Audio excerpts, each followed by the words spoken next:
For 40 years, I've walked the line between worlds and am well versed in death. But I want to have faith in humans. Give me something to believe in. Earth below me, sky above me, fire within me.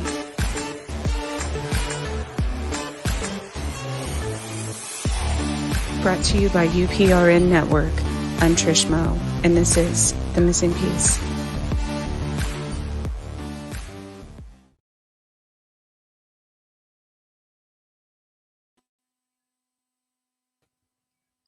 Welcome, everyone. Did it again. I knew it. Anyways, I am your host, Trish. This is The Missing Piece. It is Tuesday, I almost said June 27th. And we're broadcasting live on 105.3 FM New Orleans, as well as United Public Radio Network. And we are also, you can find us in archives on all your favorite podcast stations, as well as Roku now. So we've been on that for quite a few months now. Thank you to Carnation for sponsoring my show, as well as the network. And tonight I am welcoming back a good friend and a very knowledgeable man in the ghost hunting community, my friend Tanner Rutledge. So welcome, Tanner. For those of you who have not, I think you've been on my show twice before. So And for those of you that haven't watched those, go back. We talked about some crazy things in those as well. But just a little background on Tanner, and then I will let him tell you the rest. He's actually pretty renowned. He has over 20 years experience investigating hauntings and paranormal activity. He's also a private investigator. My cat, I don't know if you can hear that. And a host of Ghost Hunter Advice podcast.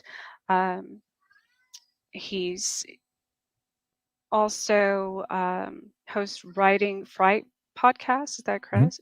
Correct. And where he interviews best-selling authors in the horror, mystery, and thriller genres. And he has a debut mystery novel coming out, Fools and Corpses, that is set to be released this winter. You can find him at writingfight.com and on Facebook, Ghost Hunter Advice, or Tanner Rutledge author. Sorry. So welcome, Tanner, again. I apologize for all no, our you're good. Thank you. Thank you for having me. So I think the last time you were on, it was kind of it wasn't planned, actually, which probably worked out better, because then I don't have all this.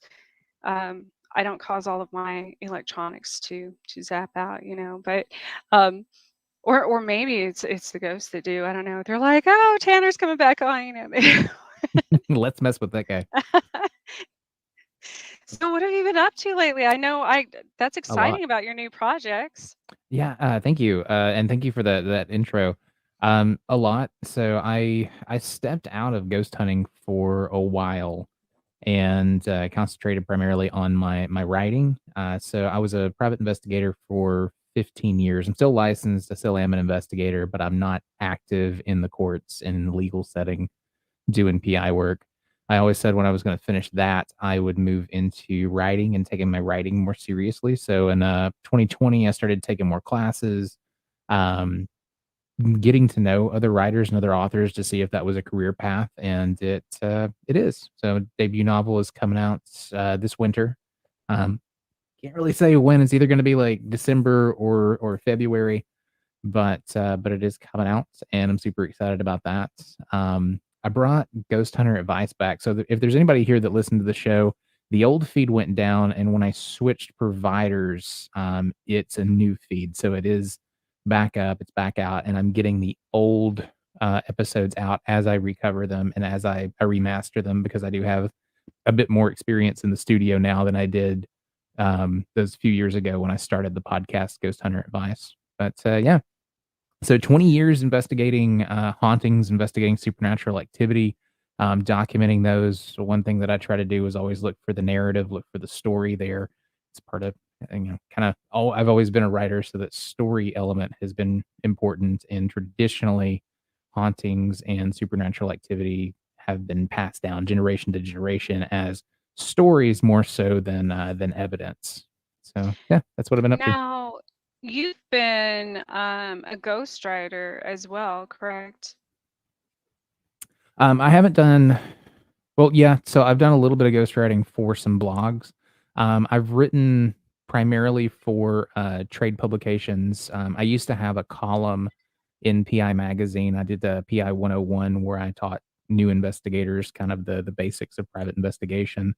I've written for some fitness magazines, and yeah, nothing in the paranormal field as far as magazines or anything like that, other than my podcast and a couple of guest spots.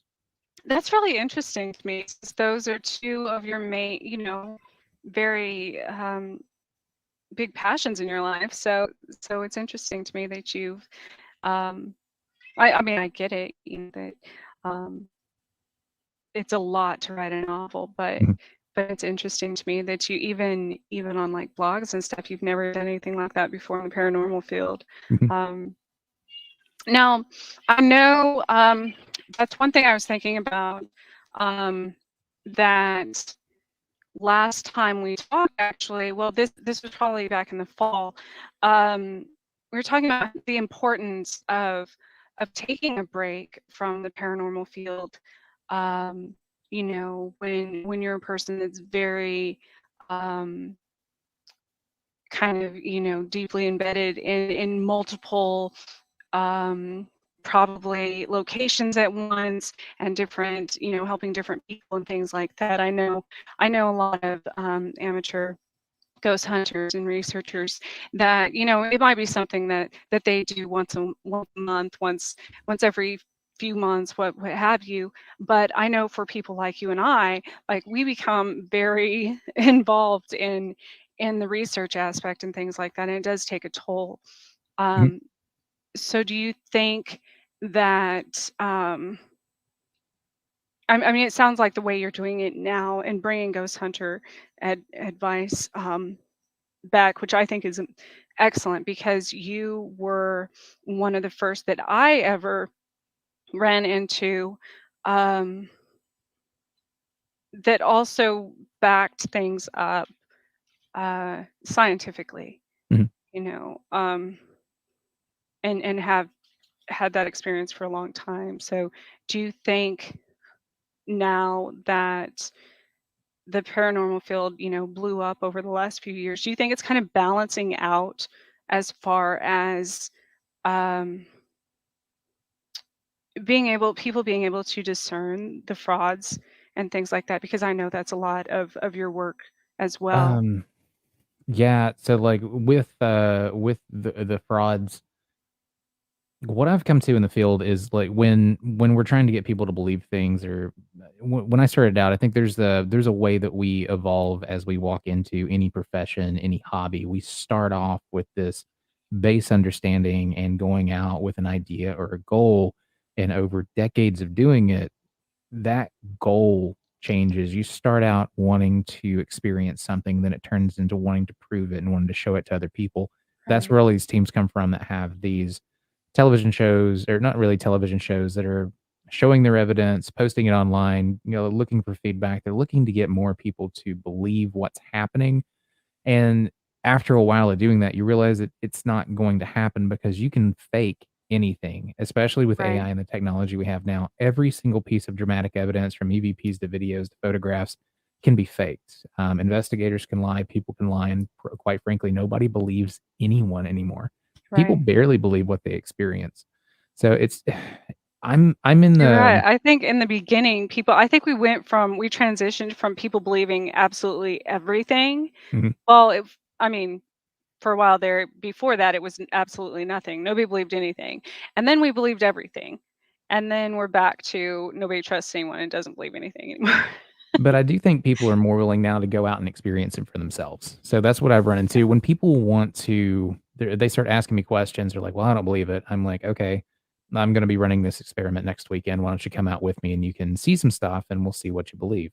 Now, there's two different things. There's believing that it's happening and seeing that it's happening, and then there's believing it's Mhm. a ghost or believing that it's something else. Another thing that Right. changes as you get into this field is you realize it's not black and white. It's not, oh, ghost or the spirits of the dead. It's not ghost or demons. It's not any one thing. And No. you start seeing the world through a new lens where there's all of these different possibilities. So do the dead come back and talk? I don't know. If you would have asked me in my first 5 years of ghost hunting, I would have said yes, absolutely, 100%. We are talking to the dead with EVPs. Today, there's a possibility that we affect the world around us. There's a possibility that we are imprinting on environments and actually causing the stuff themselves. There's a Yeah. possibility, yeah, it's ghosts. But right now, I think the biggest shift for me and the biggest shift with talking to people is saying, I don't know what's going on. I just know that something's going on.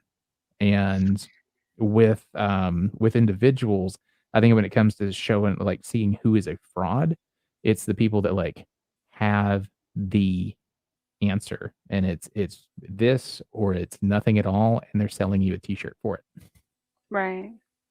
Um, I've thought about this a lot in my lifetime as well as far, because my opinion, I for one, I have realized that I don't know anything actually. Just like every time I think I come to a conclusion about, just as you said, about what something of my own opinion of what something is or isn't, the universe shows me, oh, wait a minute, it might not be, or maybe there's other ways.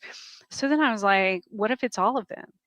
What if we've done so much, just in the last few years, research and advancement on the theory of, um, multiverse, and different dimensions and things like that. That what if we're all right? What if, but it's based, we just all happen to live in this same big multiverse. So you might be talking to a person who can only see things in 2D or 3D, whereas the next person might be in the fifth dimension, or so what if all of these people who are have it's kind of like the flat earth theory, maybe they do see it that way. And then maybe that's because they that's their dimension. That's how they can only travel in a linear fashion, forward and back, or whatever.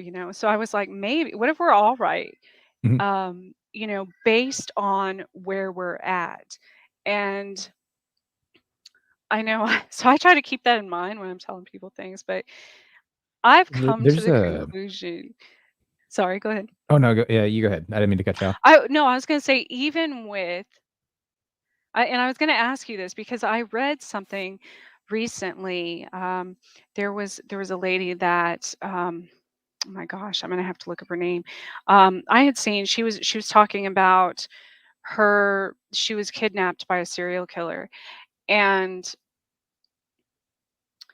um it was when she was a teenager, so she was 14, 15 years old when she initially, um you know notified law enforcement and things like that when she freed herself. But at the time, she said, in that mindset, they didn't believe her.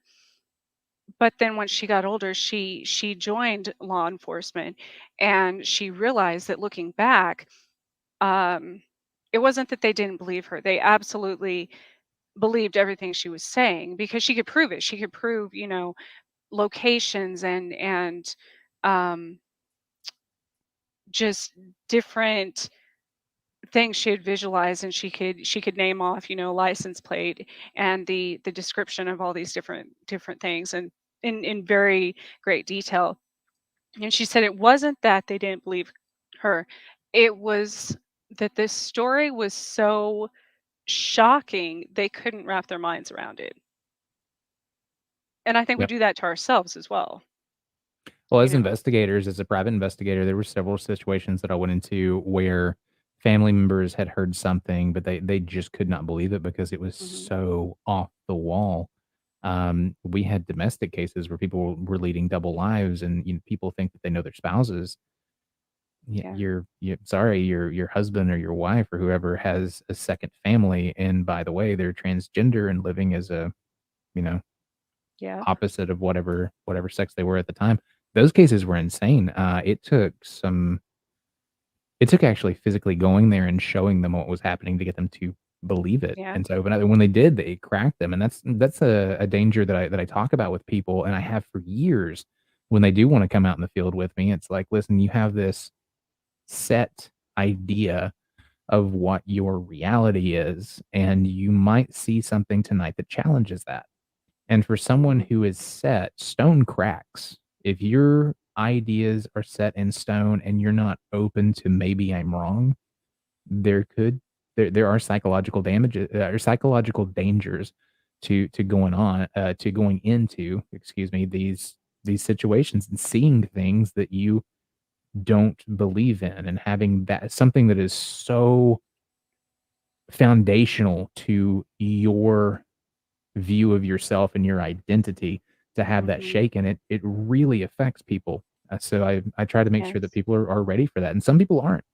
Um, we had a kid, not a kid, he was in his 20s. He came with us, and he was a jerk, but he saw a hand come out of a wall, and he cracked. I mean, he Oh yeah. was screaming and just he went from being this he was a baseball player, super cocky baseball player, to basically being a toddler and screaming in the corner of the room. It was just a hand, but it cracked him. There's, as you know, knowing me, you know a lot about, my experiences and stuff. And I think anyone who does know me in this field, or even anyone who has ever spent maybe a day with me, would agree that um, it's very hard for people to live in the world that I do, because their minds are blown all the time, and just because that's the way the universe and entities and things interact with me. So if they're around me, they experience that as well, including my family, and they can't deal with it for very long either. That same thing, and half of it, they still, even if they see things with their own eyes, they still don't believe it. Which is fine. Which is fine. That's human nature. It's the way we've been, I guess. It's the way society is. But when people see movies, are a good example, where they're like, just in the last, I would say, 5 to 10. Well, I mean, it's always been there. We just didn't pay attention. 5 to 10 years, though, there you have all of these Stranger Things. Um, Gosh, there's so many paper. What is it? Paper Girls. Have you Mhm. seen that one? Um, Wednesday. Yeah, all of these movies coming out and shows and series, and people are like, wow, science fiction has gotten, become amazing. And I watch these things, I'm like, oh wow, that's like my everyday life. All right. And but for people who don't live that way, they're like, oh, no way, no way, that would never happen, that would never happen. It's just a coincidence, it's a coincidence. um so going back, I listened to you released, I guess you said you have brought back a lot of the first episodes of your podcast, and I listened to um, some of those, including I think it was your very first one. Oh god, Um, that was horrible. I look back, I'm like, yeah, same thing. But so I don't know if you've ever told that on my show, though, how you got into um, the paranormal field 20 years ago, how that first case, and like how you started helping other people with it, Trying to remember that first case 20 years ago. Um, or even in your own life, I let's guess, your see. own So, like, a experiences. lot of it, like, getting me into it, my grandmother was really into it. And I grew up watching Outer Limits and Unsolved Mysteries, and just listening to her stories about hauntings, and then experiencing the stuff that was in my house. One of the earliest, I don't remember if it was my first, but one of my earliest was at a middle school, and I don't think this was a haunting. I think this was more of a time slip. But Sean and I had gone in, and we were teenagers at the time. I think I started driving the next year. We went in and we were walking around. It was close to dark, but it was day or no, it was getting dark. And we get back to the back of the school and we get to the blacktop. And suddenly we didn't close our eyes. We didn't blink or anything, and it was just daylight. And there were people walking around, and there was it looked like construction going on in the blacktop. Was Sean had gone over into a building, and I was there for a minute, and like this guy just walks right past me, and he goes out, and the blacktop was cleared and it was clean, where it was a bit more cluttered when I was in school there, and when we were there that day. And then suddenly, again, I didn't blink or anything. It just snapped, and we were back, and it was nighttime. Sean comes running out the building, and he goes, "Did you see that? Did you see that?" And I was like, I don't know what just happened. He goes, "Yeah, this woman just walked into the building, and the whole place, it smelled like perfume, and there was light coming through the windows." So I had a little cell phone. This was back in the days, like the cell phones just came out. They were analog. The little green screen lit up, and I flipped it open, and mom was coming to pick us up because, again, I didn't drive. So we get out there, and she's like, "Why are you running from me?" Or actually, I don't remember if she called her. She ran up, but she goes, "Why are you guys running from me?" We're like, we're not running. We've been here this whole time, we think, and I think we've only been here for a few minutes. But she goes, "No, I showed up to pick you guys up, and you were standing there, and then you just took off across the field, and you ran behind those piles of mulch." And we're like, "That wasn't us." She's like, "It was you. You were wearing the same clothes and everything." And so we decided not to stick around and find out what that was, and we left. And that was way back. I was about 16, and that was one of my very first. Wow. Um, Now that's a whole different mhm, story. And I've never heard that one from you, but now that makes me that has other that sparked other questions. So, knowing what you know now, mhm. on things like that, do you consider when you see when people claim to see basically other versions of you Mhm. or clones or what have you, what do you think it is? Do you think it's clones? Do you think it's you, like the time slip thing, like you in a different time or dimension? Do you think it's part of your consciousness being projected? What's your opinion on that?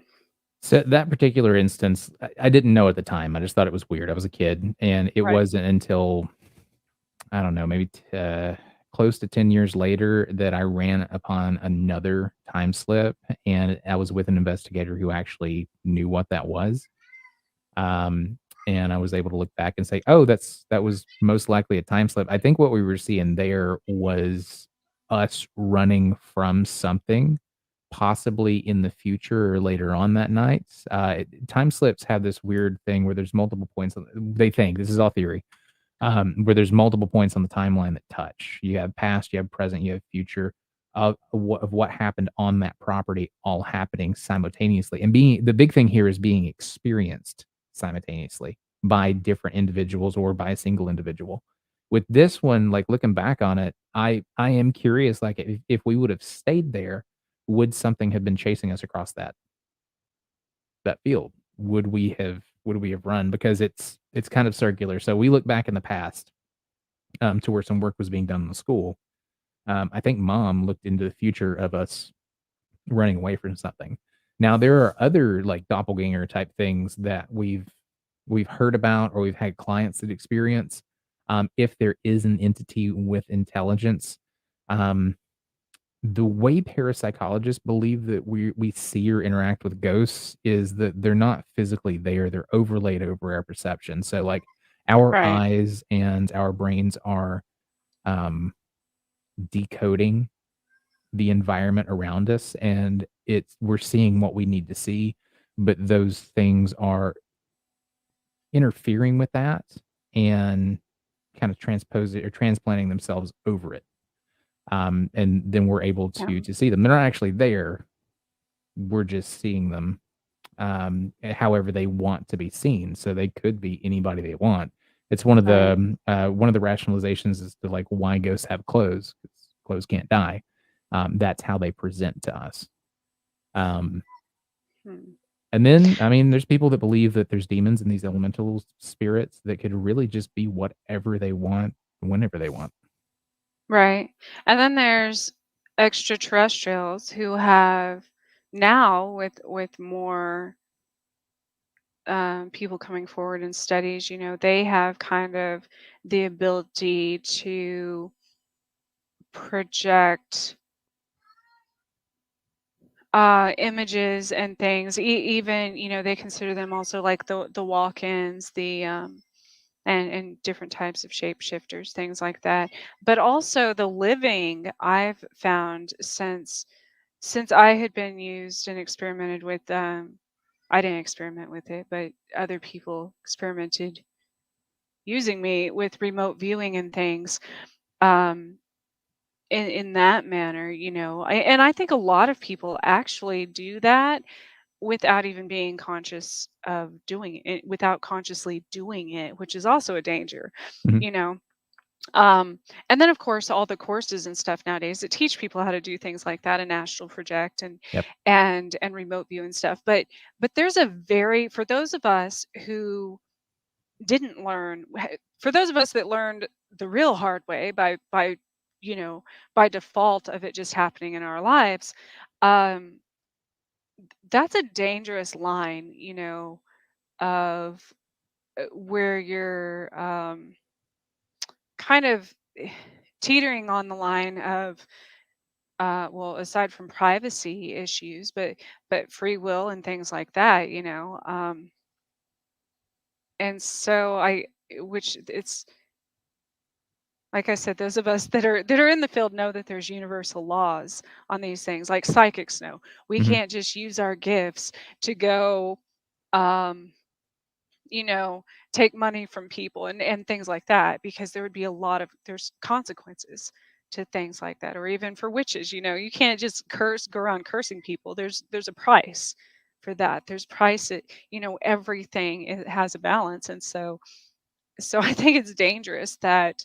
Um, and maybe that's why they did away with all the Ouija boards and things like that back in the probably during your grandmother's time, actually. Back in the late 1800s and the early 1900s. That's when it there was an influx of people, um of interest in the paranormal, and that's when they came out with all of those things and selling them to kids and everything. And then they didn't realize the danger of such things. um now Just when we talk. curious. Oh, Oh, sorry, sorry. go ahead. The case you were asking about, was that the one where the guy's head fell off, or is it the one, um, what was it, the park? The one that you The were talking about in the podcast? Oh, the one that I of yours that I listened to? Mhm.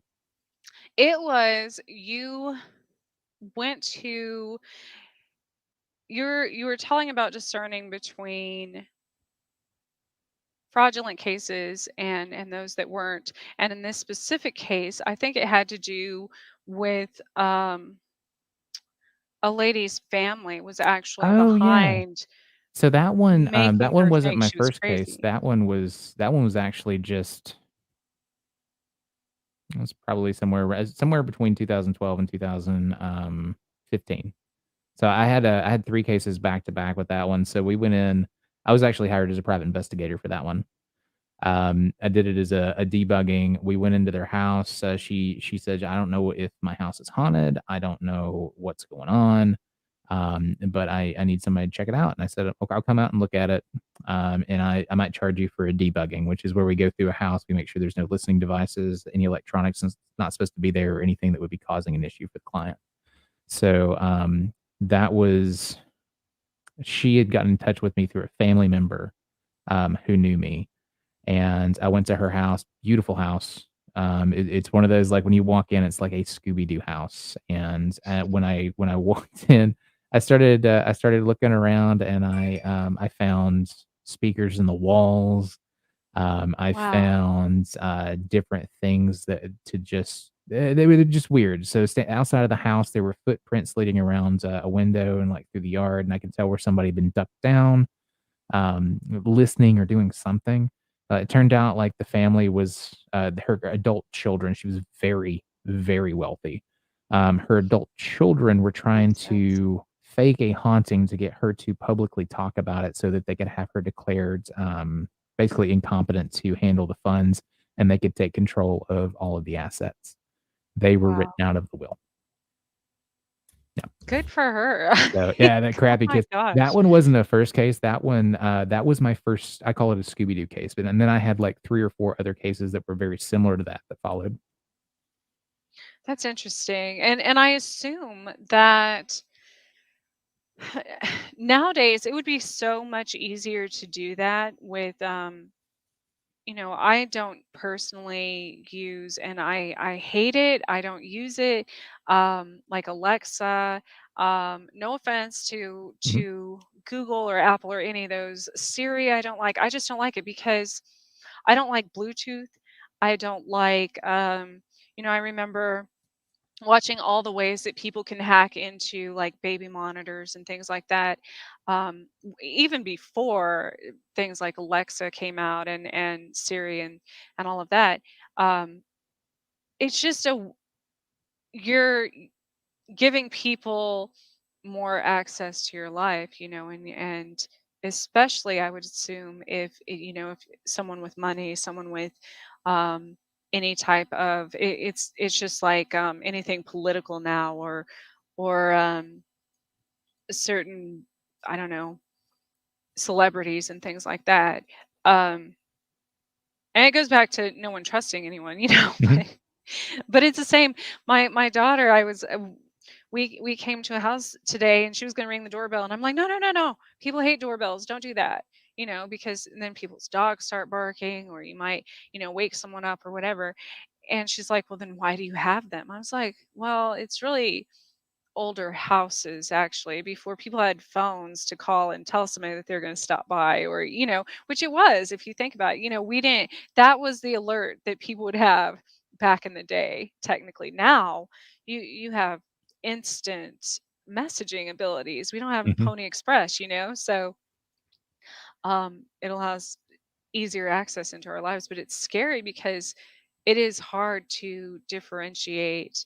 I would assume, if you're not used to it, what might be in fact a haunting, or what might be something messing with you, mhm. or someone, I Well, guess. with that one, like, they went through a lot of trouble, so they hid the Bluetooth speakers so that they could just make random noises and talk or do whatever when they wanted to.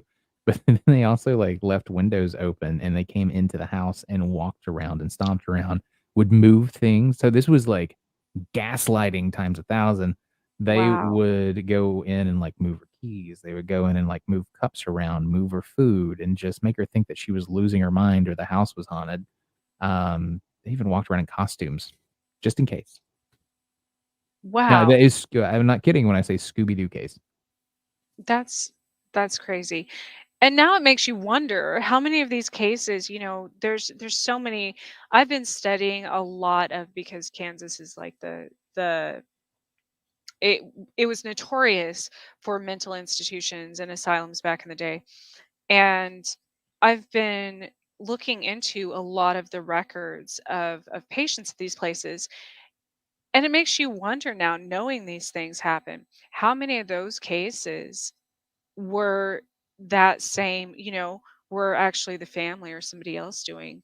And then Oh, on the yeah. opposite side too, it makes you wonder now that we know what we know and we accept what these things, a lot of those people were committed for no reason, because maybe they were, psychic or mediums or whatever. Well, not On the just that, I opposite. mean, people were committed for no reason, like, if, Oh yeah. especially women, if the Yeah, if they husband got didn't tired of clean the wife, house. Yeah. "You nuts. You can't lock her Mm. up, put her in a straitjacket. Let's do some electric shock therapy. I don't like the way that kitchen door was cleaned." It it was nuts back then, the crap that they got away with in, like, sanitariums and Mm. asylums and That's probably why, was it the first Queen Elizabeth never got married, she Mhm. she didn't wanna be beheaded or Yeah. committed or something. No, Very it, sad. it was dark. So, like, I write, in the fiction world, I write thrillers, mysteries, and horror, and a lot of times when I'm looking for stuff, I just look back a few decades, and I'm Yeah. like, "Okay, that's pretty bad." I I've written, aside from poetry, I don't have any and blogs and such, I don't have any of my stories published that I've written as far as fiction. Um, but I've thought about it a lot. I'm like I was saying with my life, most people don't believe it or believe things that have happened unless you know me personally and you're like, "Oh yeah, that's Trisha's everyday weirdness." But um and I've considered that. I'm like, with I could make short stories about every monster I've encountered, every strange event stuff, but I would have to make it fiction basically. I would have to Mhm. change the names and stuff. So because then that's the only way people would get to experience the story because then their mind would allow them to read that and process it. Whereas if I made it a nonfiction story, they'd be like, "Pfft, okay, that didn't actually happen." Well, I mean, like, even when you do nonfiction, you have to change the name, you have to change the place. Right. I'll even change the states sometimes, to Oh make sure yeah. that those people can't get in, and it it does feed into fiction, like writing fiction, especially horror fiction. A lot of the monsters and something that I've been told about the haunting book that I'm or the haunted book that I'm working on right now. Um, the idea of the way that I'm doing the haunting is something that's not really done in fiction, and it comes from actually going out and investigating these things and just being like, "You know what? What if this is happening?" And instead of having to explain that in an investigation to a client, "What if this is happening in your house?" I could just write a completely fictional story talking about that and get that concept out in the world. That makes sense. Mhm. I wonder, and can we just, start a Scooby Doo group and, Yes. like find a van? I was talking about, yeah, maybe I should just buy a van and like travel. Yep. Get a Great Dane. Paint it like the Mystery Machine. Yep. There was, I was gonna say something and I lost it. Um, no, it's gone. Now, I've thought about also, I've considered, we are both in or currently or have been in the fitness industry as well. So health and wellness is important to me, but I've also, I studied psychology for a long time and I minored in that. And I was thinking about with all these people coming forward nowadays, whether it be extraterrestrial, supernatural, what have you, there is not very many. I guess it would be like parapsychologists, Mhm. but there's not a lot in like. And I was thinking about that. I'm like, how can you can't really go to school. Uh, I mean, you can go to school for psychology, but in a lot of those situations, unless you've experienced it yourself, it's very hard to understand where a person's coming from and relate to them as far as their trauma for those things. There's not a school like you can't teach that. You Mhm. can't teach the shock and the your brain accepting things and like you were talking about not how even the strongest people their mind can break um, from such things but there's not a lot of people that do that now, how I don't even know how they would regulate that. So, It's like, like with stuff healers, like but that, with, if you're I'm just gonna take possession because that's what everybody's mind goes to when they start thinking about the paranormal and stuff, mhm, especially with all the demon TV shows. But say, like, somebody is going to get an exorcism is not like a one and done thing.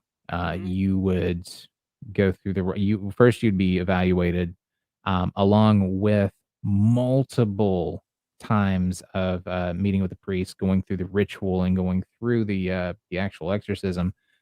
You're also going to have to see a counselor. right, I think the church has people that they work with for that talk to people, but a lot of times in these hauntings and getting away from the demonic, in hauntings, if people deal with their trauma, no, I'm not talking about like ghost related trauma. I'm talking about the actual trauma in their life. Because mhm, generally, if someone's experiencing something, there's not just supernatural stress. There's a lot of stuff that's going on in their life. Most of the right, people that I've run into, they're not taking care of themselves physically. They're not doing any sort of self care, or they're not doing anything for their mental health. So one of the things that I always try to do is get them, if you're not talking to a therapist, then talk to a therapist and do that maintenance. Doesn't mean you're nuts. We've all got crap going on. I can tell there's a lot of tension in this room. Something's going on with you guys. Do couples counseling, do whatever you need to. If your job sucks, just take the steps you need to do there. Do you have financial stress? Well, let's talk about that. Get out and go for a walk every day, go to the gym, start doing things to put more positivity into your life. And those negative things that are happening in the haunting, I've noticed diminish, and a lot of times they'll stop. And along with doing exorcisms, doing rites, bringing in people who are religious leaders to do cleansings, if you do those two things together, it works a lot better than doing just an exorcism or something alone. I think um, that these entities are, if it is a consciousness, are attracted to the negative energy and feed off of it. So when you start oh yeah, bringing in more positivity and putting out more positivity, it starves them out and they leave. Or we affect the environment around us. Maybe there is something there, but like us, you are what you eat. If it's feeding on mhm. a lot of negative BS, it becomes a lot of negative BS. And when it comes to the trauma there, like just dealing with stuff, a lot of times clears it. Yeah, a lot of people don't realize that even not all of them, but most shadow people, and I learned this from parapsychologists actually, a lot of shadow figures in people's lives and that they witness and that affect them are projections from the living. Mhm. It's similar to poltergeist activity, but it actually all that negativity from a person or someone in the household, the property, whatever, manifests into the shadow figures that's literally like a negative entity affecting their lives. Um, and I didn't actually know that for a long time Mhm. until about a year or two ago. Um, but it's the same with health. It's the same with diseases and stuff, with cancers and even immune suppressant diseases. I know with myself, yes, I will have chronic long-term Lyme disease for the rest of my life. Does it always affect me? No, but it could based on my lifestyle. Yes, if I lower my vibration enough, I'll that's how people get anything, any colds or illnesses or anything, Um, and during those times, I look back in my life at the times I was possessed, and it was during times in my life that I was either working too much. One of the most, I guess, dangerous and probably most memorable times I was possessed. I was working during the day as an accountant for like 12 hours a day, stressful job, especially during tax season at an accounting firm. So I had corporate clients, about over 30 corporate clients, and I hated it. So that's another negative, hated what I was doing. Um, Stayed in my little office all day, didn't talk to anyone except my secretary over the phone, maybe, just crunching numbers. Then I would get off from work from that job and go to another job at a jewelry store, which I also hated. Um, and I would close the books for them for the day. So I was working like, I don't know, 15 hours a day or something, maybe more. Mm-hmm. And I was also going to school, stressful. And I was in my early 20s. I was drinking, I still went out with friends and things. So I was doing all these things that were really, really bad for me. And it affected my marriage at the time and everything else. So then I went home, would fight with my husband at the time, and we we had I attracted more. We had everything from infestations of like mice, and I mean it didn't matter what we did either. Like Mm-hmm. we could have spent hundreds of thousands of dollars on exterminate, and they kept coming back. And I'm like, it was our lifestyle. I didn't know that at the time, but it was the way I was living, Mm-hmm. obviously. And so when I was possessed, it actually got really bad, and there were even different religions of people that tried to help me, um, and I almost died actually that time. So um, I made it very drastic. I took a vacation, quit my jobs, made a very drastic change in my life. And because I was so afraid of ever letting that happen again, to where um, that time, I mean, it was like a horror movie, things Mm-hmm. that um, like wanting to harm myself, or seeing water turn to blood. All kinds of things were happening in my life, and it was very dangerous. But I know now that that's lifestyle. You're absolutely right. No, I'm glad you got past it. And it's law of attraction. And I'm not talking about like the 90s self-help, do cocaine and be positive and everything's great. I'm talking about like we know that like things are attracted to like things. So if you are putting out a certain type of energy, and that sounds so woo-woo, but if you are a certain type of person, you will attract other people that are like that. If you are a super negative person, you will attract negative people. If you are down on yourself, you will attract something or someone who wants Hmm. to take advantage of someone who's down on themselves. If you are exuding confidence, if you are upbeat, even if you're not in the best of situations, you will start attracting people that'll start giving you a leg up. Yeah. In writing, like it's freaking hard to get into fiction writing and to break into stuff. But getting out and if I put myself around other writers and I met Mhm. really good people with had a similar energy that wanted to pull me along with them, and it got my foot in the door and got me going. Same thing with private investigation. When I started my PI career, that's another hard one to break into. I was positive. I'm going to make this happen. It's going to happen. And I met people that were like, yeah, we're going to help you make it happen. Um, and it works that way in everything. Whatever you are doing and whoever you are, you will attract people and you will attract things that are like you, for better or for worse. I was going to say, so how do you personally, um, with private investigation, or even paranormal research or things like that, I guess, well, teaching would still be in those areas would still be stressful and such, but how do you not fall into,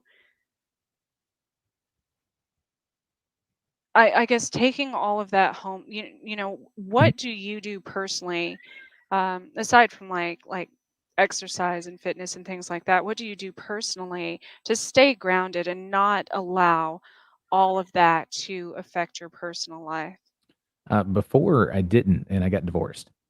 Um, I mean, we all go through it. Everybody gets hit and they get knocked down. But Hmm. after a while, doing PI work, that was one of those things where it was one negative thing right after the other, right after the other.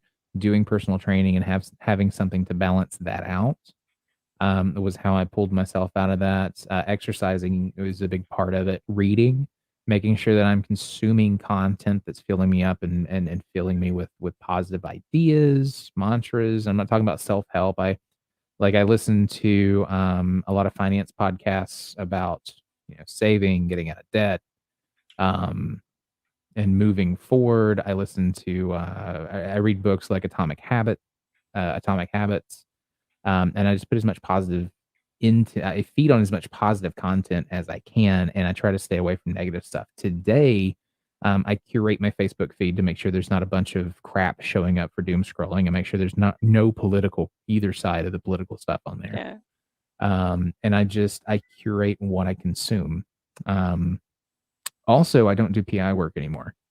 That was so bad, and I got to 15 years in it, and I hated it so much I walked away. I have my license just in case something happens to someone that I know, and I want to help them. So I have my license Right. still. Um, but I don't do it with paranormal investigations. I don't consider myself a paranormal investigator anymore. I'm more of a paranormal content creator. So I go out and I investigate, but I investigate to make content now. Um, and I think having that that's layer of how I am separation, too. yeah, and having that layer of separation helps because I'm not getting emotionally invested or charged in this. I'm looking for a good story.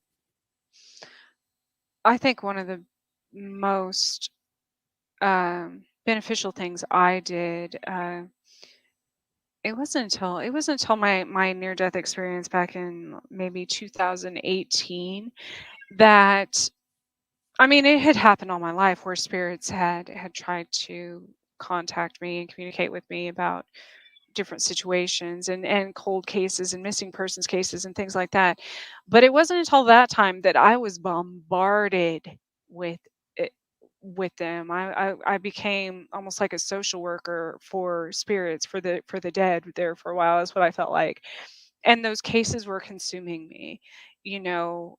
Um, and so I think when I created boundaries with um, the dead, I guess, is when it helped me a lot, because otherwise it was, if you've ever seen that show Medium, with Mhm. Patricia Arquette, I've never actually watched the whole thing, but I did watch the first episode because my mom kept telling me, she's like, "You remind me exactly," she used to watch it all the Oh my time. god, yeah, I used to watch that show. I loved that show. Where she goes to work for, I think she went to work for, She was as a an, DA. yeah, Mhm, yeah. Um, And so, and her name, was Patricia. Mine's Trisha, but mhm. the actress is Patricia. And I was like, that's interesting. But I said, yeah, that's exactly what was happening, especially when I was married, and that's why it affected. Um, Especially since I had not accepted those gifts back then either. So I was waking my husband up every night. I'm like, do you see all these people standing? How do you not see these people standing around the bed? Like, how do you, you know? And and just all the different cases I was trying to dive into for these spirits, and it was very overwhelming.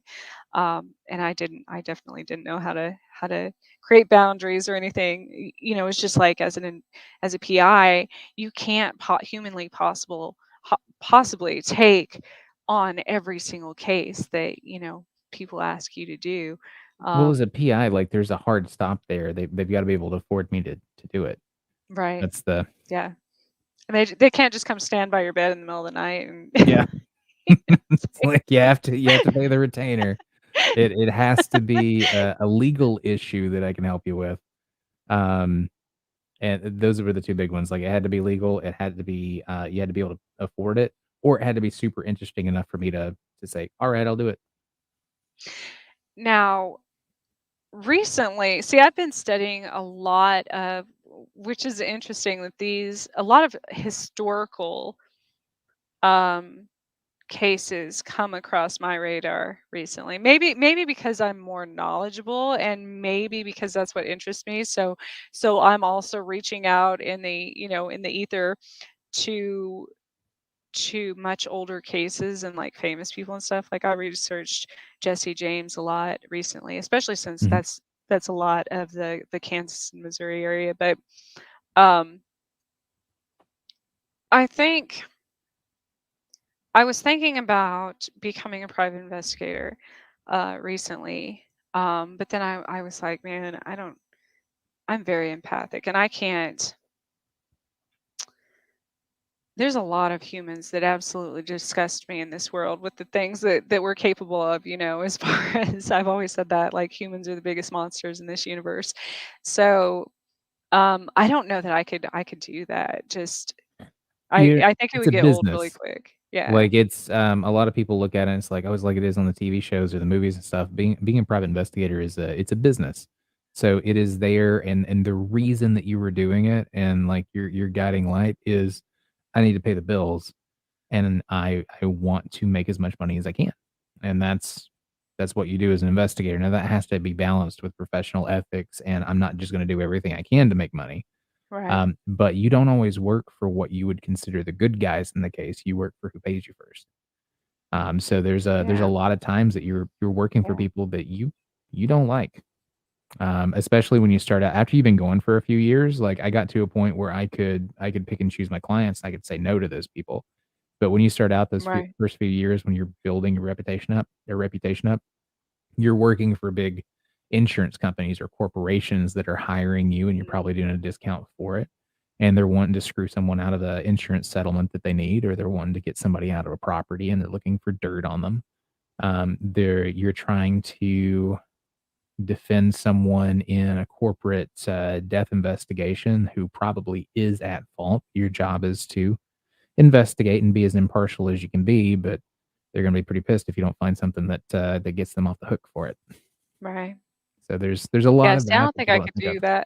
I could do that because I'm too. I mean, aside from I won't blame. Well, I mean, it's partially like being autistic.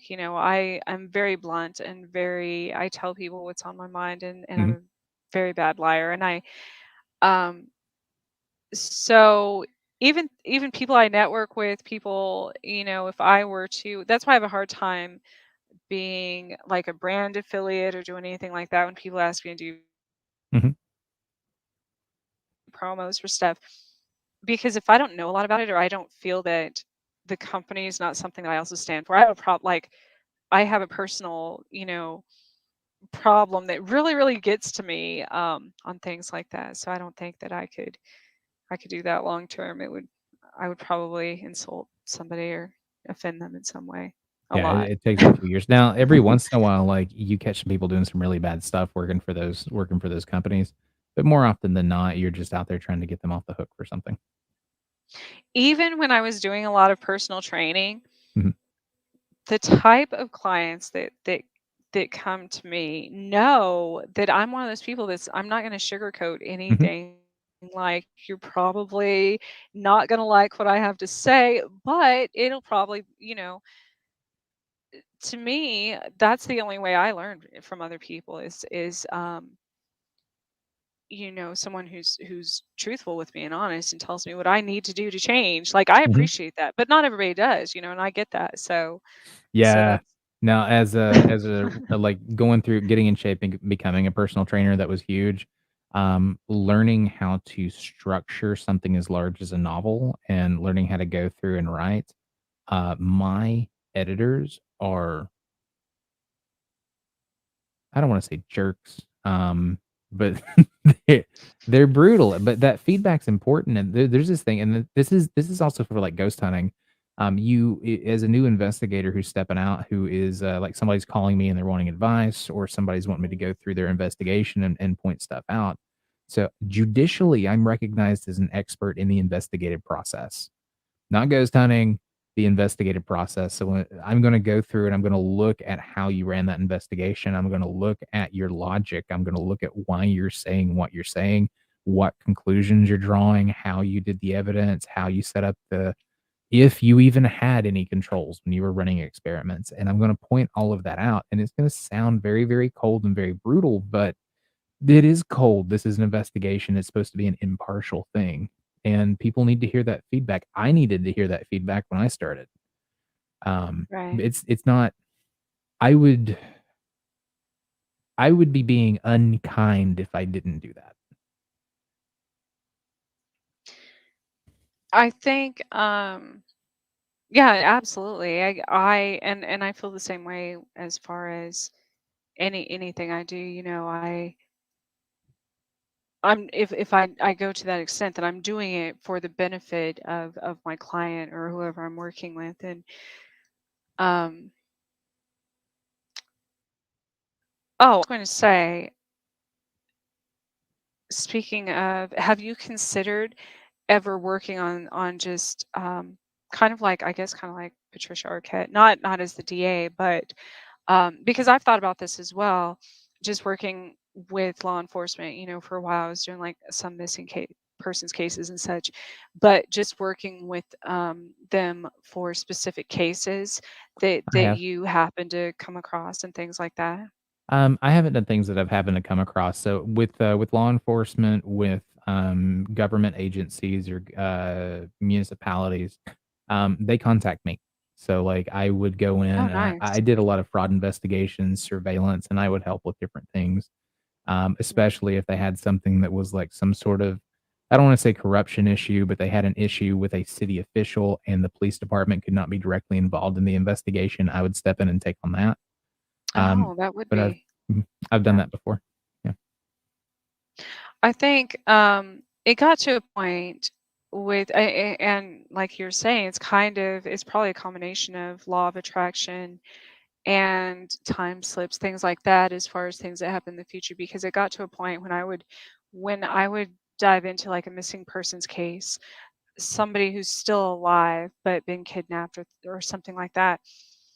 It got dangerous though because it's like I was one step ahead and I would be at the location right when like the the criminals showed up um to do whatever they're going to do. Like I would beat them there unknowingly.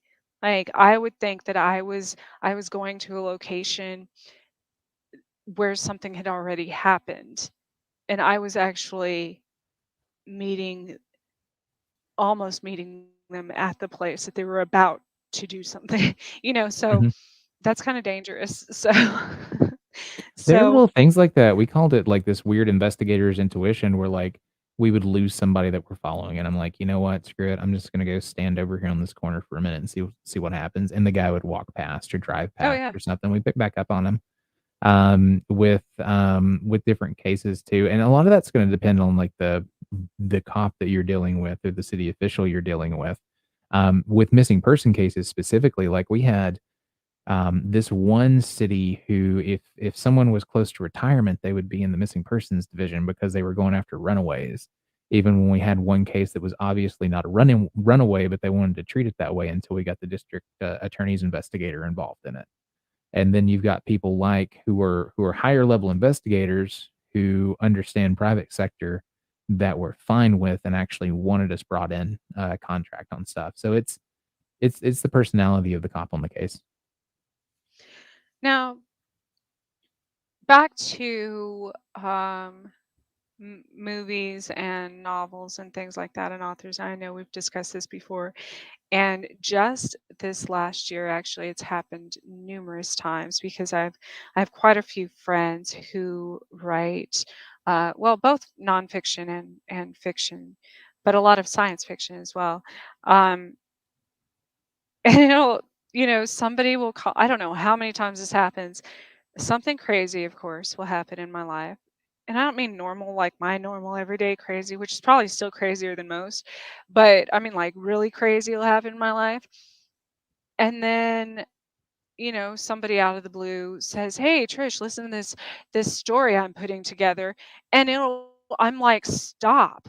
Because that just happened to me. So whatever storyline you're creating right now, that's like, I don't know if a dragon's going to attack me next or something, but can you write in something like positive? Because and it'll just happen to be the same exact off the wall thing that they'll be writing about. And I've talked about that numerous times with places I've investigated on my own, or have been drawn to in the Topeka area, because a lot of them coincide exactly with Stephen King's novels, which is terrifying.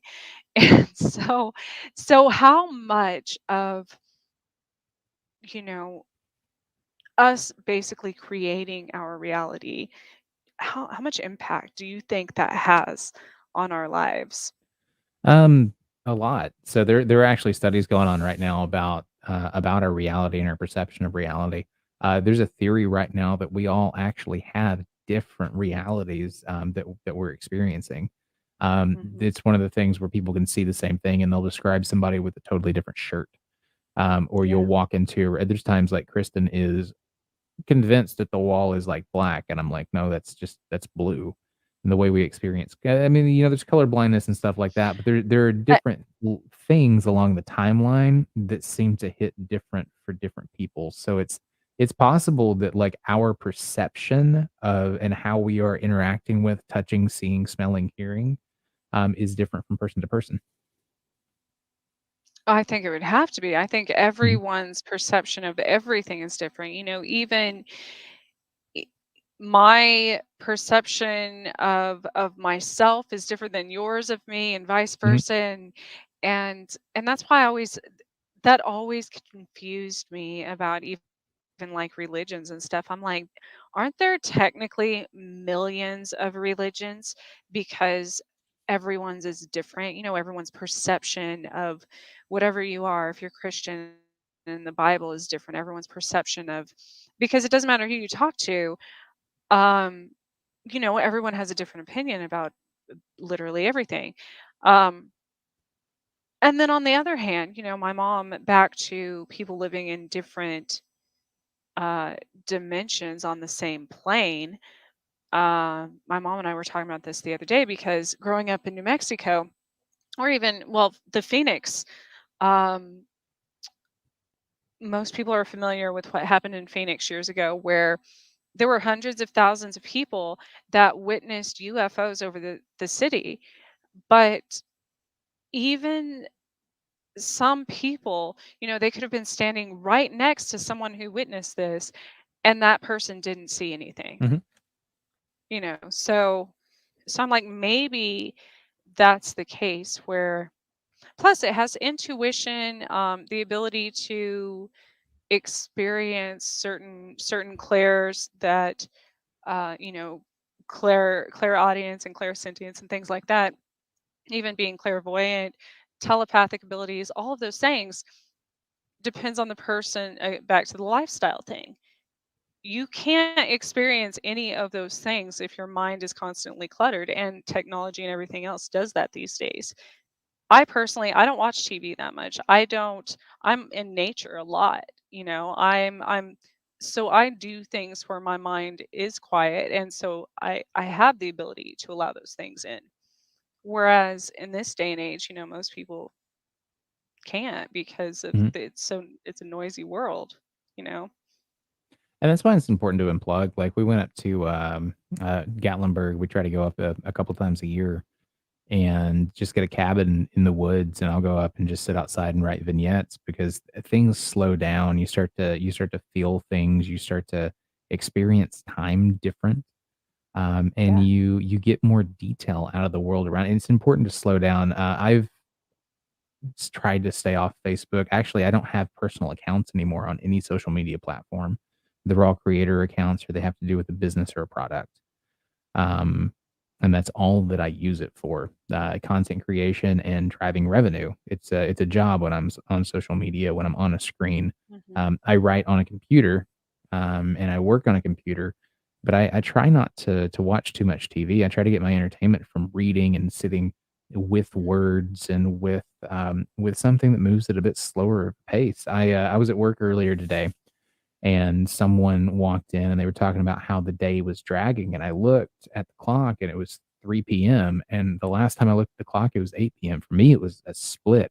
Yeah. I know I ran sessions, but it moved so fast that it was gone, but they were dragging. And our entire life moves that way if we stay attached to screens and we keep trying to do these things, or keep trying to attach to technology instead of just experiencing life. Hmm. It goes so fast. My Oh son yeah. is 4 now. He was a baby 2 days ago. So if we don't unplug, like, our perception of reality changes too. Everything is fluid. Um, and it can go by so fast if you let it. I don't know where I was going with that, but that's where I'll stop with it. But I completely understand that, because I'm the same way. I'm one of those people who doesn't think there's enough hours in the day Mhm. to experience everything that I want to experience. And at this point in my life, I quite literally don't understand how anyone could ever be bored, ever. Like Mhm, there's always something for me to do, and I don't have enough time, mhm. literally, to do all the things I want to do. So, and I Oh, don't boredom. just mean. Our I'm sorry. children are never bored. They always have a Mhm. screen. There's always something there. We're never bored. We took that away from ourselves. I talk to writers all the time about Yeah. writer's block. There's no such thing as writer's block. You're not bored enough to create anything. No. There are times where like part of slowing down is being bored and sitting and not having anything to look at. Take that time where you would be sitting and just staring and scrolling aimlessly at your phone or scrolling Mhm. aimlessly, excuse me, and just sit. Your mind will start to wonder and you'll start to create things. Yeah. With writing, I'll sit down, I start a 10-minute timer and I'm in front of a screen. And if I don't want to write, if I sit there and look at the screen long enough, blank screen, blank page, I'm going to start trying to entertain myself and I'm going to start writing a story. Yeah. And That's how. the, Mhm, Well, I was gonna say I don't think, and people think that in order to get to that space they have to meditate or literally just sit still. No, being still does not mean quite literally just sitting, and staring at nothingness. mhm, There's a lot of different ways that you can. I was just talking to my niece about this the other day that I have ADHD, so I can't sit still and do mhm, anything. But some of the greatest creations I've come up with have been when I'm either, I go on long, long walks every evening. I even things that don't require me to think as much, like mowing the lawn. That's a form of meditation because I don't. I mean, sure, I have to like consciously. I have to make sure I'm not going to run over anything, but it's a pretty mindless job. You can kind of be on autopilot and do it. Um, or like cleaning. That's another mhm, thing. I was telling her I said I love to clean because I that's kind of a form of meditation. That's when I'm thinking of other things to create, or paint or write about or whatever. mhm, And so I think a lot of people think of still being still and not doing it, it's just literally being on the treadmill or doing anything, mhm. even aerobics and stuff, is it's easy to allow your mind to wander. I mean, as long as you're in like a safe space. Yeah, and that's where cool stuff with kids, like, they have tablets, they have video games, television, that they're not just outside playing. Again, having that second of boredom, I have to entertain myself. I'm gonna turn this stick into a sword or something and play some sort of game or make up a game. Yeah. Toys, like, kids have so many toys now, they don't have to imagine them Yeah. doing anything, they just pull out another figure that's in a different pose or has different stuff.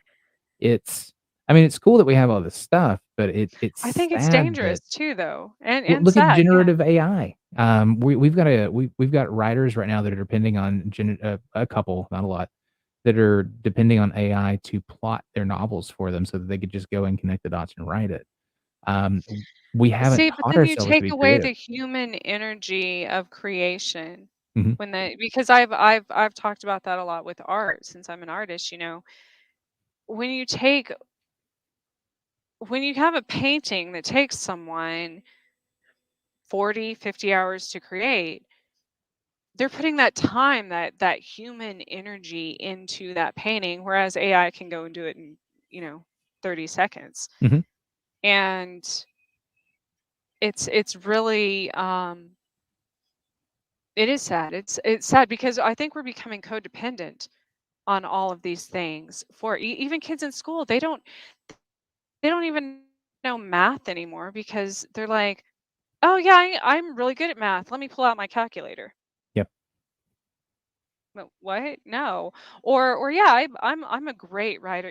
As far as in school, they don't know, but they don't know the what it was like going to a library and doing research, on old, like looking have the librarian looking up the card file and indexes and having to actually write it out in your hand, getting Oh, no, crayons. I know one kid, he's in college right now, ChatGPT's writing all his papers. Yeah, It's sad. It's yep. it's it's really sad. Like, Um I use it for copy. So like marketing copy, Right. stuff for work, sales SEO, copy, like what SEO. keywords. Yep. So I'll use it for that, and that's what it's for. Right. And it's a fantastic tool. But when it starts taking over the creative process and we start calling what it pushes out art, that's where we've really Yeah. failed as just a society. Getting too far into that, but there's a whole writer's strike going on right now, and that's got a big part to do with it. Oh, I know. And the same with art too. Yeah. Mhm, Um, Now I did think of something the other day as far as AI, and people are probably going to be like, "Why didn't I think of that?" And they'll start taking notes on this. But um, in cold cases, I think that with the advancement of AI and with a lot of archives of newspapers and radio, TV, anything being archived on digitally now, I think that AI could be an excellent tool to be used in those things because mhm, you know back in the day in little small town newspapers and stuff, they wrote about everyone's lives. And so I think, in AI, and it takes people, well, if you're researching a case, it could take days, weeks, months, whatever, mhm. to have to go through every single one of those. Even now when I do genealogy and stuff, it takes me, I could spend an entire day on one person trying to go back through history and different, if it was somebody who traveled or, um, migrated from one place to the other, whatever.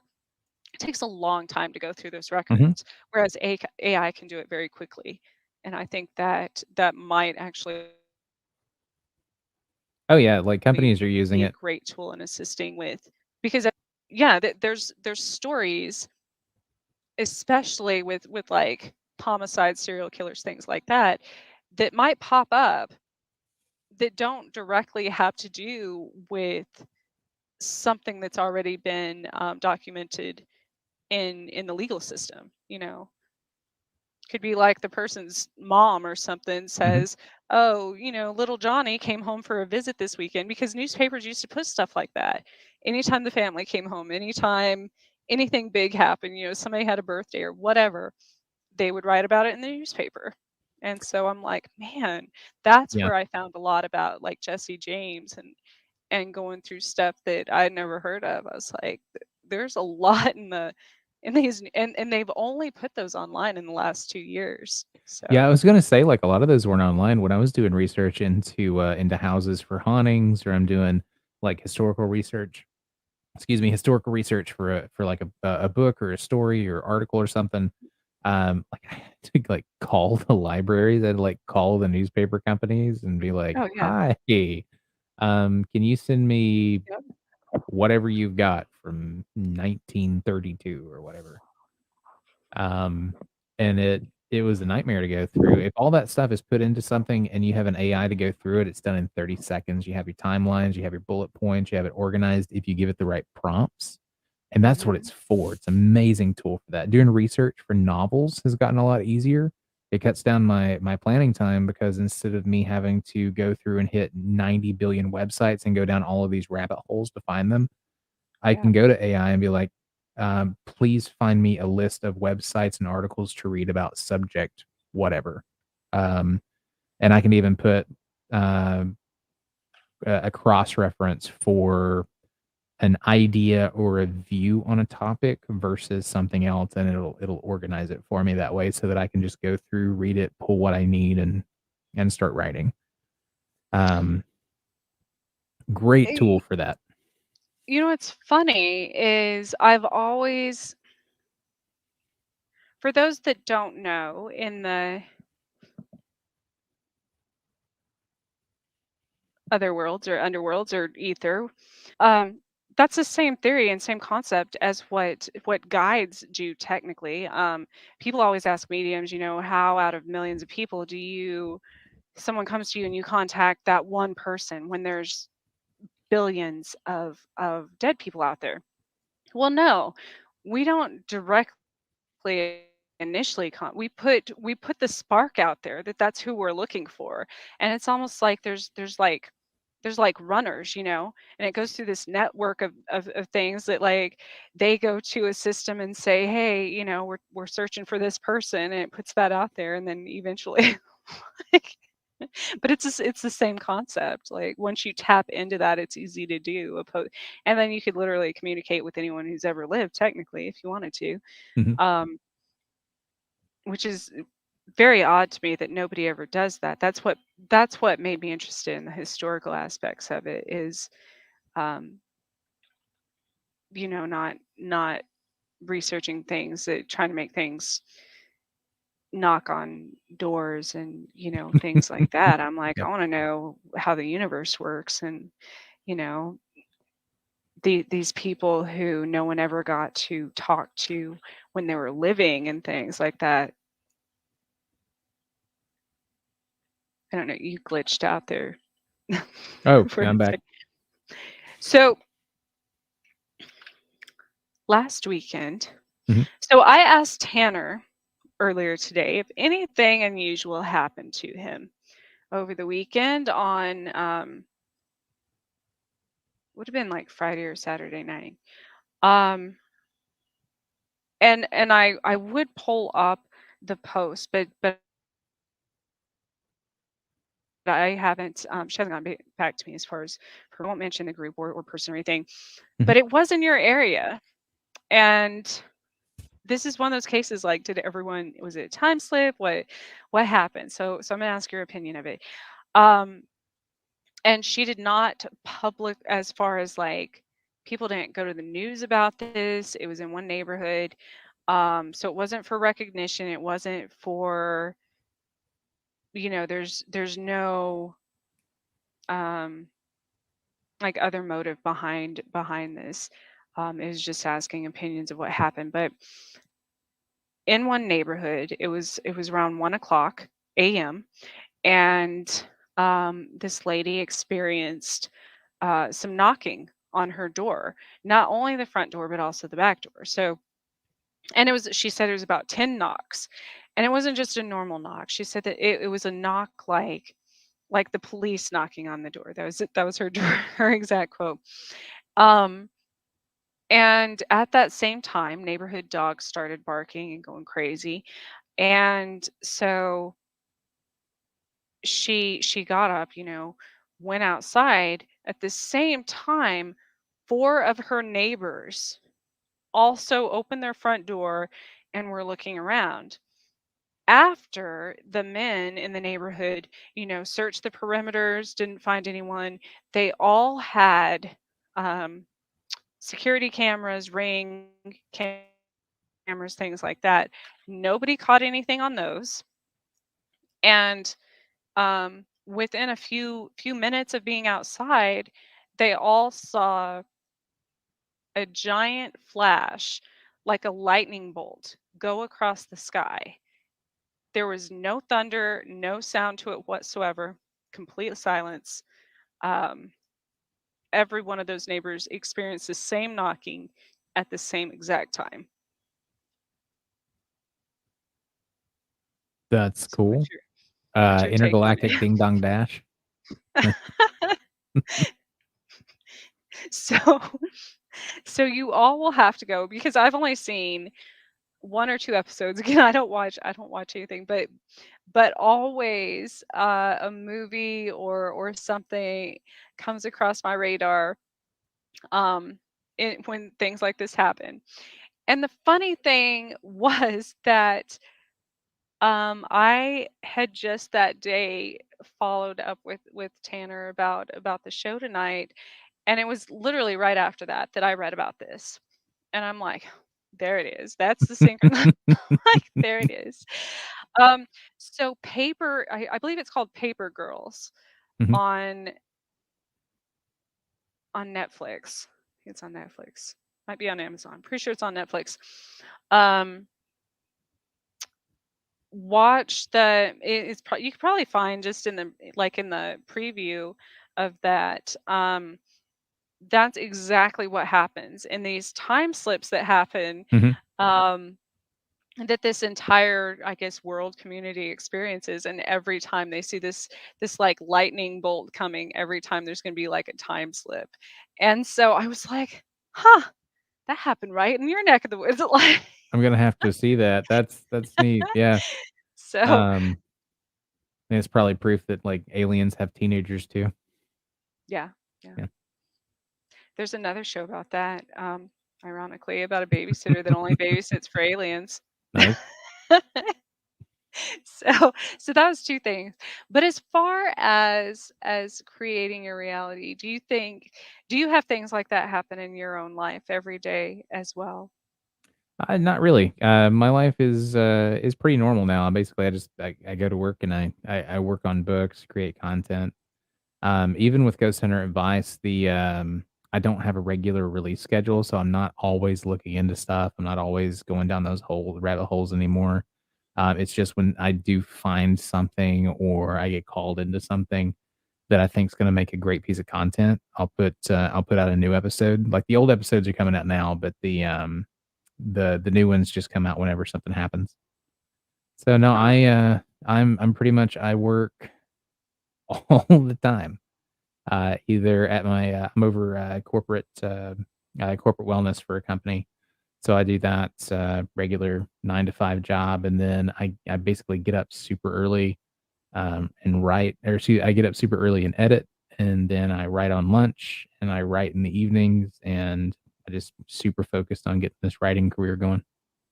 So not a lot of room to go look into the weird these days. You should write first because they say that your brain is the most, most active, most creative, most intelligence you have. Because if you think of the day as like a gradual decrease in mental capacity and things like that, just because of the ebb and flow of your body resting. It's at what, like 4 in the morning, Mm, 4:30. You have the most.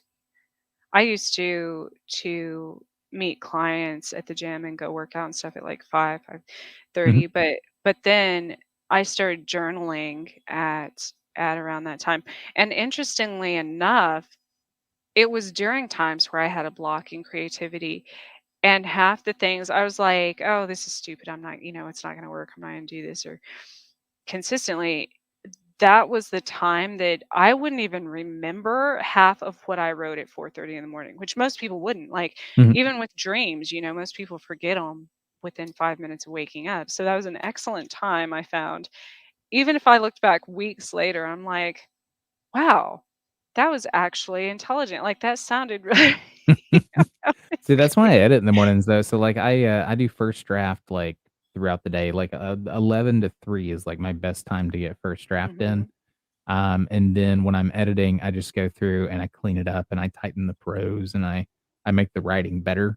And so I have an easier time doing that. And if I do that in the evening, like I've tried doing it in the evening and using the programs to help me with it, that's fine. But actually writing new prose on top of that, it sucks.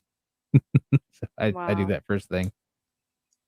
I don't think, well, editing's something that you enjoy though. So Mhm.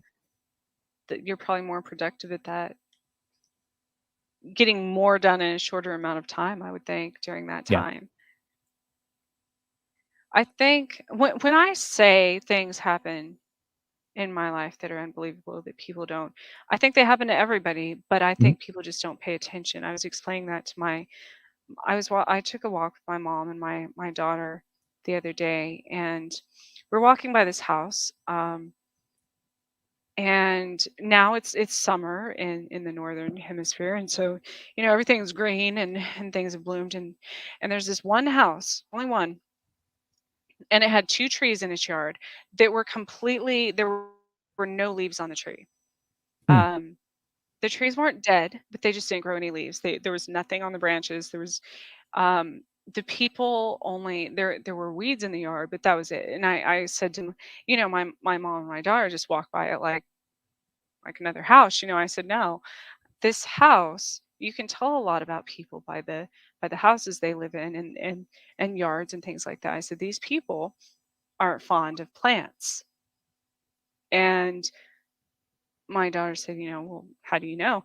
I said, well, one, their entire yard, I mean, entire yard, front, back, everything was completely concrete. And then that energy spread to the trees, obviously. The trees were like right on the property line. They still didn't grow any leaves, even though they were still alive. They could feel that energy too, I'm sure. Hmm. Now, whatever reason the people have for not, maybe they have allergies, maybe they, whatever, they just didn't want plants. So they had a few leaves or a few weeds growing in the cracks of the concrete, but it's all concrete. I'm like, most people wouldn't notice that. Hmm. Most people wouldn't. And then we keep going. We come upon, which I absolutely love. There's little boxes. I don't know if they have these where you live. Um, it's the little book exchange, I believe. Hmm. And it says take a book, leave a book, which we've got to go back and leave some. But we come upon this box, almost missed it because there were some trees growing over that one. But I stopped and I'm like, and I went back to it. And the first book sticking right out was one with my daughter's name right on the front. I'm like, so the way our universe works is so perfectly constructed that the person who placed that book there prior to us coming along, obviously, who knows when that was for that matter, or the ones in that series, it was a lot of the books there specifically had something to do with our day, Hmm. you know, and most people would be like, well, that's just coincidence, that's whatever. Okay, but that happens hundreds of times a day for me. Billboards, sign, whatever. And that's what I mean by and it absolutely happens for everybody. It's just we don't pay attention, because we're disconnected from that part of the universe, I think, Hmm. to an extent. It's one of those. I mean, like people see what they're looking for. If you're looking for problems, you see problems. If you're looking for synchronicities, you'll find them. If you go into any location looking for a ghost and you want to find a ghost, you'll find one or you'll make one. And if you want opportunities and you're looking for opportunities, they'll present themselves. It's one of those things with like when it comes to paying attention, it's what are you paying attention to? What you feeds you. Hmm. So your future, you said your novel is due to be released in the winter. Hmm. And tell the name of it again. It's Fools and Corpses. Fools and Corpses. And what inspired that specific? Um, I was sitting down. Uh, I was looking for something that still had a bit of spookiness to it, but was more commercially viable than horror, which is what I had been writing. After talking to some editors and speaking to some people in the industry, they think that I had a shot at doing this as a real career. So I wanted to move into a genre that I enjoyed writing, but that sold well. Um, and I was like, you know what? I'll write a mystery. I've wanted to write a mystery forever. And I started thinking about the ghost hunting tour place here in Chattanooga. I started thinking about some of the things that we had done in Gatlinburg, and then the characters just came. I started thinking about the setting and what would happen and who would be there. And with a lot of my stories, it's just someone walks into my head and they're like, "Hey, all right, I'm here." And they just start doing things. And I sat down, and I'm a plotter, so I took them and started looking at the situation, and I started interviewing the characters and writing out these sheets about their backgrounds and where they were from and who they were. And then as I went through the story, I just started. I I knew that in book one of the series, somebody that they knew had to die because that had to be what was the catalyst to get them involved in the investigation to begin with. There had to be stakes there, and then I just went through and I put all the little plot points and stuff together in the story, and then like the real magic happened when I sit down to actually write it because I had the characters, I had what was going to happen in their lives. And I had an idea of how they would react to it, and however they reacted to it would move the book along. And there were some changes because they did some things that I wasn't expecting. Um, but yeah, it was a fun process, and I was looking for something to write, and they popped up. Wow. I don't think I haven't gotten to that place of where fictional stories just come to me like that. But um, do you plan in the future on teaching more Mhm. about your process or the process in general of writing things like that again? I do. So with Writing Fright is spinning into another podcast called Killer Prose, getting more into mystery, thriller, and I might keep the two separate and have those run as two different shows, interviewing different authors. But after, I'm hoping that I'll have 3 books out by the end of 2024. The other two are already planned. I want to make sure this one's good to go, and nothing massive about the town is going to change when my editor gets a hold of it. Um, and after 3 books and about Nothing, nothing 10,000 copies, massive. because they can always like throw stuff in there. Yeah. Um, so after 3 books and about 10,000 copies sold, so that I had that social proof, I plan on doing some writing classes online. I think and we've talked about that before, and you have such an amazing way of explaining things, I think, about anything, any subject, Thank you. that puts it into um it's easy to understand, and I know for myself that's saying a lot because um with the way I learn things anyways personally, um I'm the opposite. Like, I don't easily understand certain concepts right away of a lot of things, or I might understand a more complex, um, and vice versa. So I think you do have that that gift of being able to teach people in that aspect. Oh, thank you. Um, but I do also like the concept of Scooby Doo. So if that Yes. you ever want, I've got like 2 cats and a Swiss Mountain Dog. We might be. We could put them But together into, like, one, like, Great Dane costume with, like, yeah. each of the cats working a leg, and, like, maybe the dog has 2 of them. So funny thing, which would make an interesting, it'd make a good reality show or something, I swear. All of my vehicles also communicate with me. I mean openly too. Like now other people are seeing it, but as with any electronics. Um, and for instance, and my dad, he would probably hate it if he knew I was telling this story real quick. Um, but I was at their house recently, and he was coming in for the night, and he comes in, he has this look on his face. He's like, "Did you just mess with your car? Something? Do you have your keys?" Or I'm like, "No, they're over in my purse. I haven't." No. He said, "I swear, your car just like lit up, and it was dark." He said the lights came on, and it sounded literally like a tired horse at the end of the day. Like I was like, "What?" He said, and it kind of beeped and something, and it was right when I was walking by it, and I'm like, "No, no, haven't touched it." And my mom starts laughing because she knows this. She's experienced this, and not just that vehicle, any vehicle I've ever had. And but we've never told him that because he would never believe me. But he's like, "Huh, it's just odd." So he goes back. I said, "Well, maybe he was trying to tell you something. Maybe he was trying to warn you about something." He goes back outside, and he had left like um I don't even know what it was, this antique on the back of his truck, like outside. So either A, it could have gotten damaged by the weather or whatever, this rainy season, tornado season, all kinds of stuff, or animals, or somebody could have stolen it.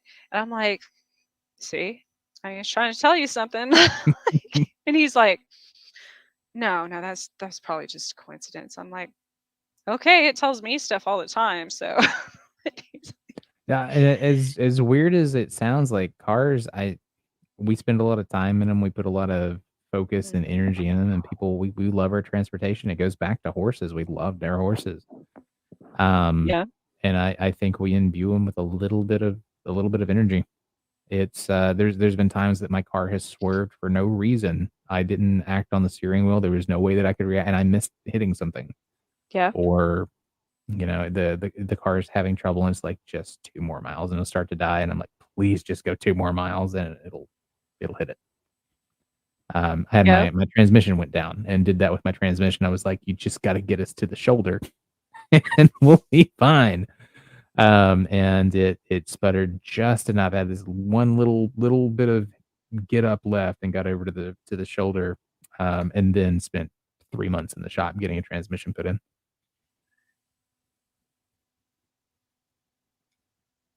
Oh, the last part of what you said, it might have been my end though, that cut Oh, out. I gotcha.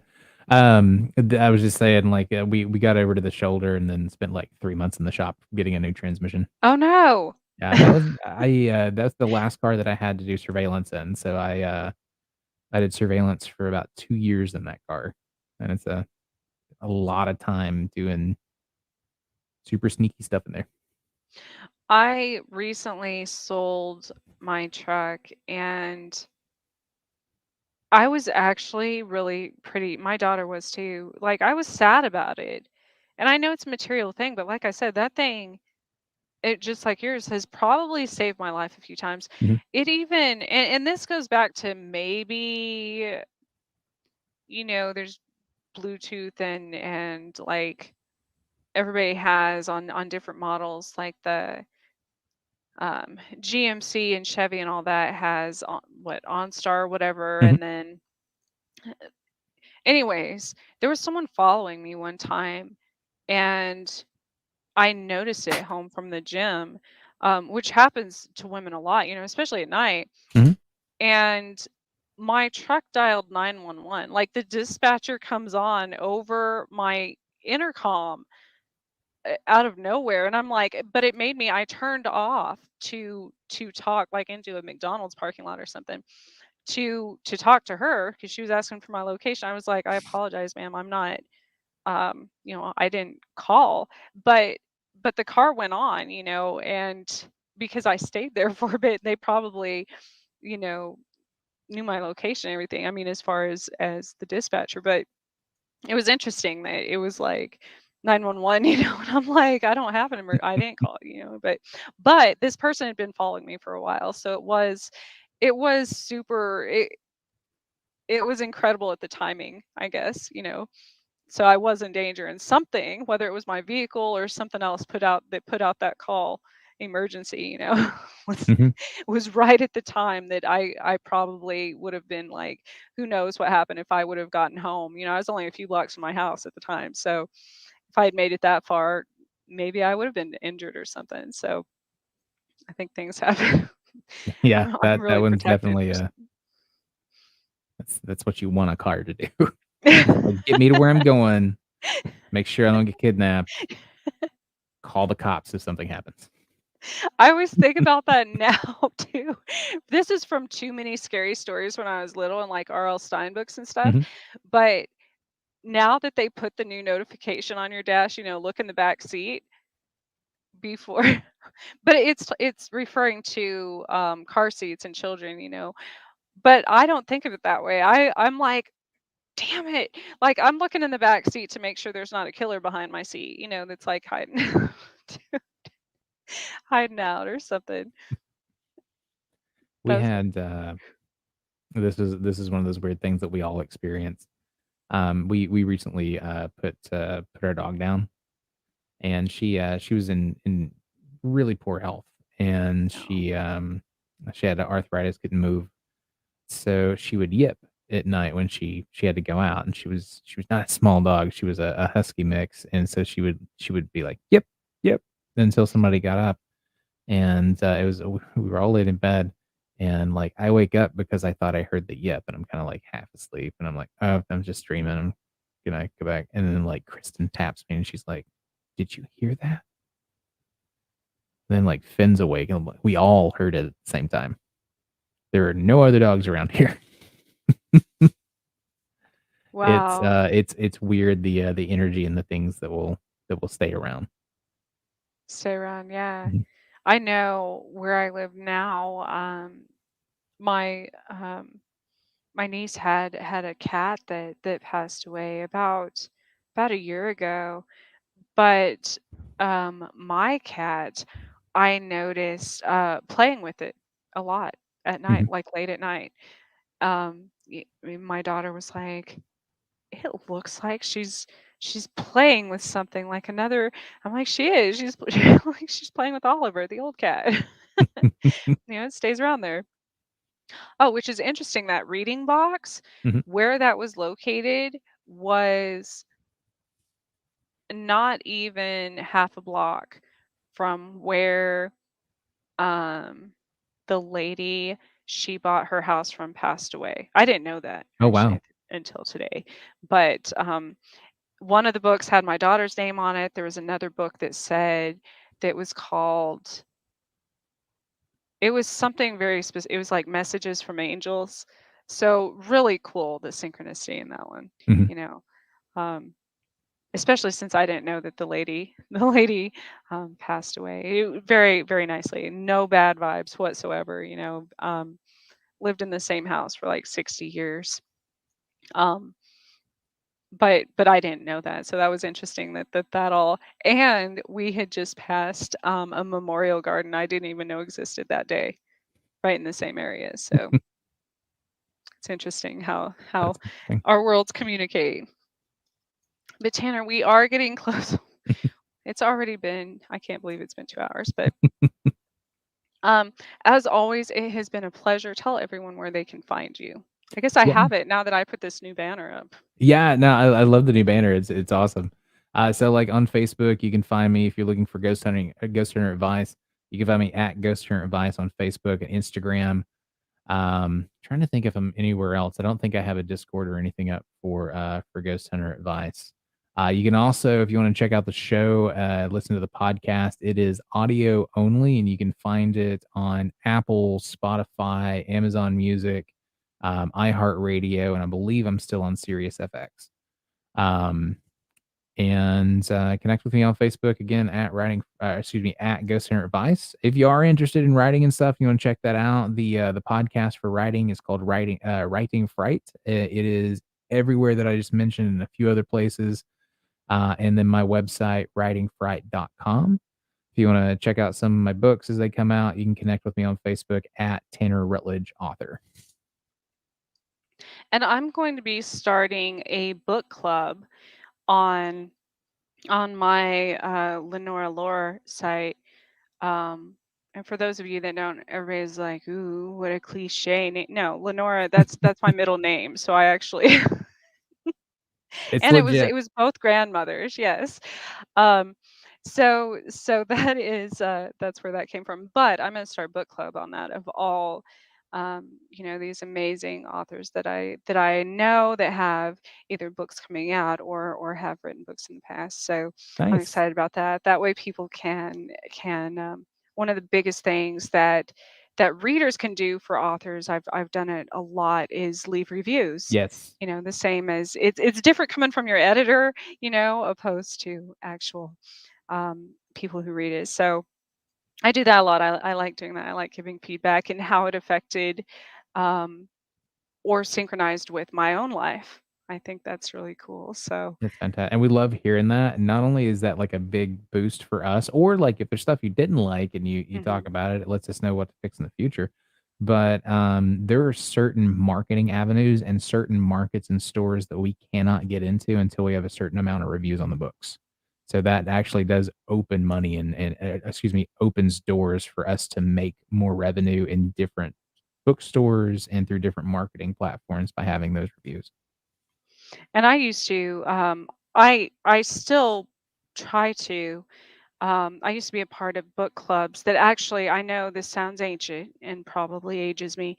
book clubs that actually meet up in person with each Yep. other. Crazy thing, crazy concept. I know you kids out there are like, what? You met people in person and talked about books? What is this craziness? Yes. Um, but yeah, I think it's amazing, especially since I've been traveling a lot to be able to do that, on an online platform as well. So we're excited to